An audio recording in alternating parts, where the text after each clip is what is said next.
An balima Mali kunnafoni TV lajɛbagaw cɛ ani muso denmisɛnnin makɔrɔba an ka folibaw bɛɛ lajɛlen faw sigiyɔrɔ la ni an ka micro trottoir daminɛni i n'a fɔ aw bɛɛ b'a dɔn togoya min na bi ye donba ye bi ye musow ka don kɛrɛnkɛrɛnni n'an ko ale ma ko le 8 mars an bɛna jigin dugu kɔnɔ ka mɔgɔw ɲininka yalima muso ni hakɛ min ka kan muso ni bonya min ka kan u b'u da don la k'o ɲɛfɔ ɲɛna suivez moi. Ayiwa ni an selen an ka musokɔrɔba dɔ ma ale fɛnɛ cɛsirilen no musoya hukumu kɔnɔna la kosɛbɛ a bɛ baara kɛ baara min nafa bɛ fasoden bɛɛ lajɛlen kan an bɛna ɲininka a ka dɔɔni fɔ an ye musoya hukumu kɔnɔna la ne ba ni sɔgɔma somɔgɔw Tɔɔrɔ sɛ i tɔgɔ ni jamu ne tɔgɔ Adi Sidibe. ok Mali kunnafoni TV mɔgɔw de don an bɛ fɛ k'i ɲininka e yɛrɛ hakilina ye mun ye musoya kɔnɔna la i n'a fɔ comme bi ye donba ye bi ye muso ka don n'an ko ale ma ko 8 mars e bɛ se ka mun fɔ an ye 8 mars kunkanko kan. Ne kɔni ne bɛ min fɔ 8 mars kunkanko kan an muso an ka dɔn 8 mars y'anw ta ye n'an k'an cɛsiri 8 mars kɔrɔ ye musow k'u cɛsiri an ka baara kɛ baara de bɛ mɔgɔ minɛ fa an n'a fɔra cogo o cogo ko bi an ka don ye an kan k'an lafiya muso hakilima bɛɛ b'a dɔn an k'an cɛw dɛmɛ a kɔrɔ y'o de mais an kana cɛw tɔɔrɔ k'a fɔ ko bi an ka don ye cɛw ka baara kɛ ne kɔni fɛ o tɛ ko ɲuman ye an ka baara kɛ an ka tobili kɛ k'a d'u ma an cɛw fana y'an faw ye an cɛw y'an baw ye an ka hin'u la an ka ɲɔgɔn dɛmɛ ne hakilina kɔni o y'o ye. Donc comme mɔgɔ caman b'a fɔ ko 8 mars don ko ka cɛw de bila baara la e hakili la cɛw man ka bila baara la mais an ka don do dɔrɔn voilà an ka di a ɲɔgɔn bolo. ok awɔ faamuyali sɔrɔla o la merci. an tile ne fa An tile. i tɔgɔ ni jamu. Ne tɔgɔ Kalifa Kulubali. Ok, Kalifa Kulubali. Ok, tonton Kalifa, aujourd'hui c'est la journée internationale des femmes 8 mars. E hakilina ye mun ye muso 8 mars ko la yalima muso ka hakɛ ye mun ye. Ayiwa hakɛ caman kɔni bɛ muso la mais muso ka hakɛ dan tɛ tobili ni so labɛn dɔrɔn ye quoi. Fɛn caman bɛ yen cɛ ni muso yɛrɛ fɛn caman bɛ yen cɛ b'a kɛ muso fana bɛ se k'a kɛ sisan quoi. Voilà. Mais a fana ka to ka hakili to an na sufɛ sokɔnɔna la dɛ. Ok, merci. An sera an ka musokɔrɔba wɛrɛ ma ale fɛnɛ ye jagokɛla ye a bɛna dɔ fɔ an ye 8 mars ko la ne ba i ni sɔgɔma. An sɔgɔma. Somɔgɔw Tɔɔrɔ ne ba i tɔgɔ ni jamu. Salimata Sisoko. Salimata Sisoko. Ok, Tani Sali bi ye 8 mars ye bi ye donba ye e bɛ se ka mun de fɔ an ye bi ko la. Bi 8 mars ye bi ye donba ye bi an musow yɛrɛ ka don ye o diyara an ye a bonyana an ma 8 mars yɛrɛ kɔrɔ ye ko musow ka lafiya don ye o ye cɛw ka wuli ka dɔ kɛ u yɛrɛ ye musow bɛ se k'a to cɛw bolo an bɛ ɲɔgɔn dɛmɛ de an yɛrɛ ka taa n'a ye ɲɔgɔn bolo diɲɛlatigɛ tɔ ye o de ye n'a fɔra k'an k'a to cɛw bolo a ko tɛ nɔgɔya dɛ an yɛrɛ b'a jɛngɛ k'a lajɛ dɔɔni sisan ko fanba bɛɛ bɛ musow yɛrɛ de bolo n'i y'a to yen ko cɛw a bɛ gɛlɛya dɔɔni dɛ. Ok, Tani Salo de hakilina ye d'accord merci. Ma sœur ça va ko ka ɲi i tɔgɔ ni jamu. Maïmouna Jakite. Maïmouna Jakite. Ok, Maï parle ça. E ka nin fini tɔgɔ. Ne y'a 8 mars. Ah ok, parce que bi 8 mars ye bi an ka don ye. La fête internationale des femmes. Très bien. N'i bɔtɔ don école la d'accord. I bɛ se ka dɔ fɔ an ye 8 mars ko la. I n'a fɔ jumɛn. I n'a fɔ jumɛn e hakilina. Denmisɛnninw an tɛ fɛn n'o la dɛ. Denmisɛnninya côté musoya la sa e hakilina ye mun ye 8 mars la comment est-ce que la femme doit être traitée à ce jour-ci. Hein? Comment est-ce que la femme doit être traitée ce jour. Muso kan ka traité ka ɲa o surtout an bɛ don min na bi cɛw de kan ka baara kɛ hali ne tun man kan tɛ ka na ekɔli la bi mais a bɛ kɛ cogo di cogo t'a la. K'i ban ka na ekɔli la ko parce que 8 mars bɛ o fana ma fɔ dɛ 8 mars. o fɔra dɛ o fɔra de normal la muso man kan tɛ ka baara kɛ bi barisa bi 8 mars. Ah bon. Barisa an bɛ na ekɔli la o fana ye baara de. Ok ne hakilina la 8 mars ye don ye don min muso ka don don muso lafiya don don mais a kɔrɔ tɛ fɛnɛ ko muso kana wuli ka foyi kɛ i n'a fɔ bi ye don min bi ye muso ka honneur don yɛrɛ de muso minnu cɛsirilen don kosɛbɛ an bɛ wuli k'olu sɛgɛrɛ k'u ka baaraw taabolo lajɛ donc kana fɔ ko 8 mars don k'i tɛ ekɔli la dɛ ok merci à la prochaine. Ne fa i tɔgɔ ni jamu. Sibiri Sisoko.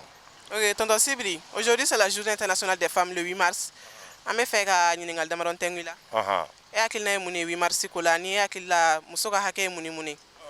8 mars muso ka kan ni bonya ye 8 mars musow kan ka a ɲini u kan ka fara ɲɔgɔn kan ka ɲɔgɔn dɛmɛ 8 mars la muso ye fɛnba de ga la n'i y'a mɛn adamadenya muso de don n'i y'a mɛn du muso de don n'i y'a mɛn kin muso de don n'i y'a mɛn jamana muso de don muso tɛ bolo kɔfɛ kɔfɛ muso de ye fɛn bɛɛ ni muso tɛ y a pas de vie. D'accord, merci tonton, merci beaucoup. Ne ba une clé. C'est une clé. Et toi, on est jam. Je t'aurai Acheta Touré. Acheta Touré. Ok, Acheta, ça va? Yeah. Acheta, bien 8 mars et bien muso ga doué. Et à quel nom 8 mars là? Ah, 8 mars ko on est vraiment muso ga 8 mars ko a jara yɛrɛ de.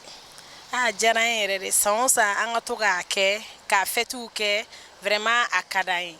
An kɔni anw bɛ yan nɔ, an bɛna an dayirimɛ ɲini. Bon, o de la an ma se ka bi show min an fana nana parce que an ye kɛn yɛrɛ ye. Sinon a ka d'an bɛɛ an ka lafiya so bi parce que bi an ka don ye. O de tun bɛ ne fɛ k'a fɔ. Ok, Acheta, c'est bien. Merci. An clé ne fa. Amba Somoru. Rosé. Ne fa, et toi, on est jam. Ousmane Sissoko. Ok, tonton Ousmane. Aujourd'hui, c'est la journée internationale des femmes, le 8 mars. Et à quel nom la 8 mars, il y a 8 mars, c'est muso ka don ye wa. Muso ka don min do ko ka muso ka yɛrɛma hɔrɔnya segin ma. Mais mɔgɔw y'a faamu cogo dɔ la. Bon, je sais pas, ne ka faamuyali n'o ka faamuyali tɛ kelen ye. C'est une liberté totale. Bon, c'est vrai, liberté, mais ni liberté sera yɔrɔ dɔ ma o fana ma ɲi dɛ. Donc, bonya, muso ni bonya, depuis kunu muso bonyalen do. Femme bɛ yɔrɔ min muso bonyalen do. Mais n'u bɛna se yɔrɔ dɔ ma o fana bɛ kɛ a tiɲɛni ye. Sinon, on est très content. Vraiment, muso ka k'u ka droit kɔnɔ. Parce que n'u kɛr'u ka droit kɔnɔ, bonya min bɛ muso kan, a ka kɛ cɛ kan. Et la famille s'agrandit et puis c'est la joie. Voilà. Ok, donc il y a muso no bonya de kaka. Ne la muso ni bonya ka kan. Ne hakili to ye dɛ, o kɔrɔ de muso n'a ka kan yɛrɛ de. Voilà. Dire qu'on hakili la, donc non, o ye a kuma wɛrɛ de ye. Mais cɛ yɛrɛ la muso ni bonya ka kan. A kan ka bonya fana. C'est n'i y'a mɛn du muso do. Hali cɛ yɛrɛ b'a disi gosi muso de do. Alors, mais ne a sera yɔrɔ dɔ ma dɔrɔn parce que Ala ye fɛn bɛɛ n'a limite de bila. N'a tɛmɛna limite kan dɔrɔn o y'a ko tiɲɛnen ye. A bɛ bɔ a cadre kɔnɔ quoi.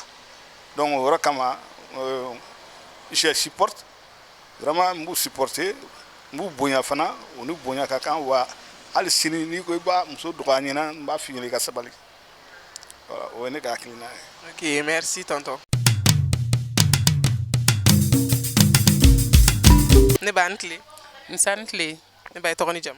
ne tɔgɔ ko Rokiya Watara. Ok, tanu Rokiya. Bi ye musow ka donba ye, bi ye 8 mars ye. E hakilina ye mun ye 8 mars ko kan? Ni n ko 8 mars ko kan, e hakili la muso ka hakɛ ye mun ye ani muso ka devoir ye mun ye? Bon 8 mars u bɛ 8 mars b'a yira ka muso ka an diya don an yɛrɛ la ani bon an ka hakɛ ye min fana an kana to so kɔnɔ an ka bɔ an ka ɲɛɲinini kɛ an kana fɛn bɛɛ to cɛw ma an kan ka dɔ k'an yɛrɛ ye hali ne yɛrɛ filɛ ne ka jagominɛnw filɛ nin ye n bɛ n débrouiller dɔɔni dɔɔni an bɛ cɛw dɛmɛ bon o bɛɛ ka ɲi du ma quoi pour que ka denmisɛnninw ladon tout ça là. Ok, d'accord, faamuyali sɔrɔ o la. Merci tanti. Ne ba une clé. Nse ani tile. Ne ba tɔgɔ ni jam. Ne tɔgɔ Aminata Drave. Ok, tana Aminata. Bi ye 8 mars ye, bi ye muso ka donba ye. E hakilina ye mun ye 8 mars kan ani e hakili la muso ka hakɛ n'a ka devoir ye mun ye? Ah, bi 8 mars a diyara an ye. San caman an bɛ kɛnɛ k'a kɛ. Musow ka devoir ni an ka ko. An kɔni bolo 8 mars in ka d'an ye, an b'an ka hakɛw ɲini. An ka hakɛ tɛ yɛrɛ ka cɛw bugɔ dɛ. An fana ka hakɛ ye n'u ko k'an ni cɛw ka kɛ kelen ye. O tɛ ko an ka cɛw dɔgɔya o tɛ.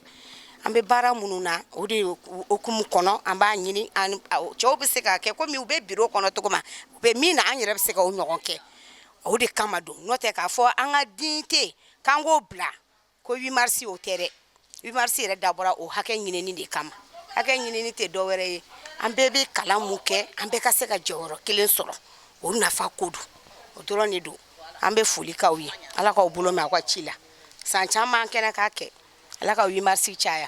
Vive les femmes. ala ka duwawu bɛ minɛ merci beaucoup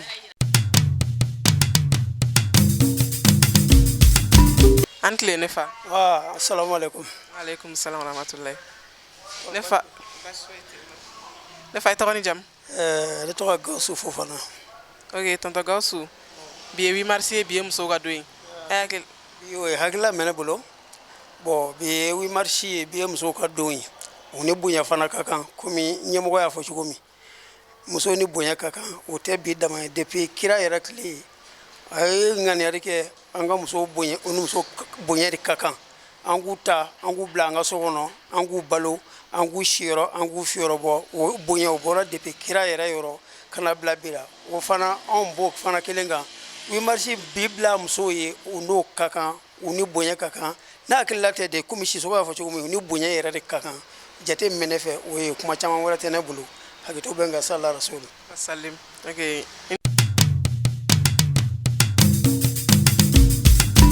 ne ba i tɔgɔ ni jamu ne tɔgɔ Tantungo ne ba i tɔgɔ Ne tɔgɔ Payi Keita.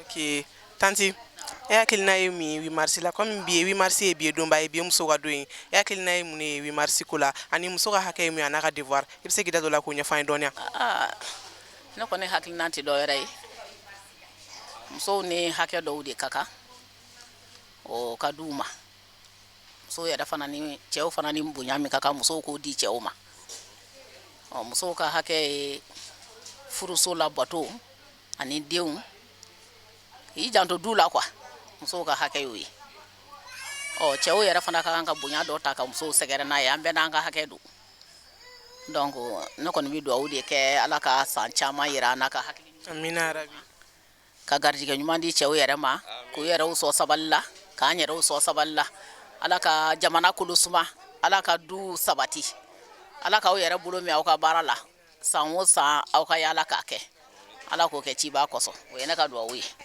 wasalim ala ka duwawu minɛ tanti merci